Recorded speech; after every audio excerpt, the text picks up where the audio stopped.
छात्रों, प्रश्न पत्र में एक महत्वपूर्ण प्रश्न आता है जो कि 5 अंक का होता है और उस प्रश्न को हल करने से निश्चित रूप से आपको मार्क्स मिलते ही हैं। अर्थात ऐसा प्रश्न जिसको करने से आपको 0 मार्क्स नहीं मिलते, कुछ ना कुछ मार्क्स अवश्य मिलते हैं। अतः ऐसे प्रश्न को कभी भी आपको छोड़ना नहीं चाहिए, उसे जरूर करना है। और यदि आपने उस प्रश्न को समझ लिया तो फिर आप पूरे मार्क्स के अधिकारी हैं। वह प्रश्न है चित्र वर्णनम। यह ऐसा प्रश्न है जो प्रश्न पत्र में आता ही है।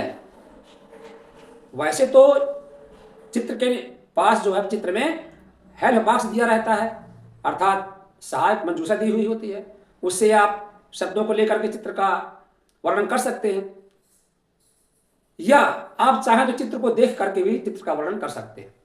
चित्र का वर्णन प्रभावी हो, आकर्षक हो, इसके लिए आपको चित्र वर्णन करने के लिए 3 बातें ध्यान में रखना है। पहली बात, चित्र किसका है।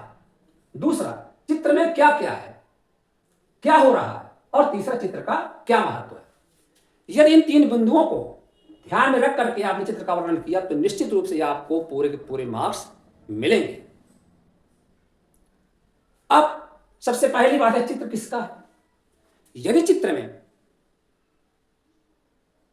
गांव के घर, कच्चे खपरैल मकान, महिला पुरुष बच्चे, गाय बैल बकरी इत्यादि दिखाई दे रहे हैं, पेड़ पौधे दिखाई दे रहे हैं, तो निश्चित रूप से वह चित्र गांव का है। यदि बड़े बड़े भवन दिखाई दे रहे हैं, भवनों के ऊपर चिमनियां बनी हुई हैं, कारखाने दिखाई दे रहे हैं, तो निश्चित रूप से वह चित्र नगर का है। यदि नदी बह रही है, दोनों ओर वृक्ष है, तो वह चित्र नदी का है।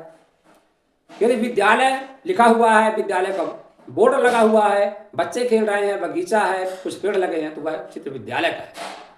बड़े बड़े वृक्ष लगे हैं और घास फूस लगी हुई है, बंदर कूद रहे हैं, खेल रहे हैं, और झाड़ियां हैं, हिरण है इत्यादि जानवर दिखाई दे रहे हैं, तो वह चित्र जो है वह वन का है।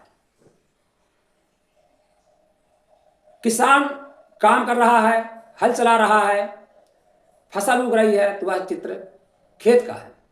तो आपको गांव के लिए एतत् ग्रामस्य चित्रमस्ति, नगर के लिए एतत् नगरस्य चित्रमस्ति, विद्यालय के लिए एतत् विद्यालयस्य चित्रमस्ति, बगीचे के लिए एतत् उपवनस्य या उद्यानस्य चित्रमस्ति, एतत् क्षेत्रस्य चित्रमस्ति। इस प्रकार से आप जिसका चित्र है उसे पहले बिंदु में लिख सकते हैं। दूसरा, चित्र में कौन कौन सी चीजें हैं, जैसे चित्रे वृक्षाः सन्ति, चित्रे महिलाः सन्ति, चित्रे खगाः सन्ति, चित्रे पुष्पाणि सन्ति, चित्रे वानराः कूर्दन्ति। इस प्रकार से जो है क्या है, वृक्षाः सन्ति, महिलाः सन्ति, कुक्कुराः सन्ति, पशवः सन्ति। इस प्रकार से कौन सी चीजें दिखाई दे रही आप लिख सकते हैं। चित्र में क्या हो रहा है, पुष्पाणि विकसन्ति, मत्स्याः तरन्ति, बालकाः क्रीडन्ति या बालकाः खेलन्ति, कुक्कुराः धावति, कुक्कुराः धावन्ति, मृगाः धावन्ति। इस प्रकार से गजः चलति। इस प्रकार से क्या हो रहा है इसे आपको बीच में लिखना है। और अंत में आपको लिखना है चित्रम सुंदरमस्ति या चित्रम मनोहरमस्ति, या सुबह कहा तो आहा मधुरा प्रभात बेला। जैसा चित्र है आप उसी प्रकार से देख करके आप चित्र का वर्णन कर सकते हैं। कहीं भी आपके मार्क्स कटने की गुंजाइश नहीं होगी और आप पूरे अंक के अधिकारी रहेंगे। Thank you.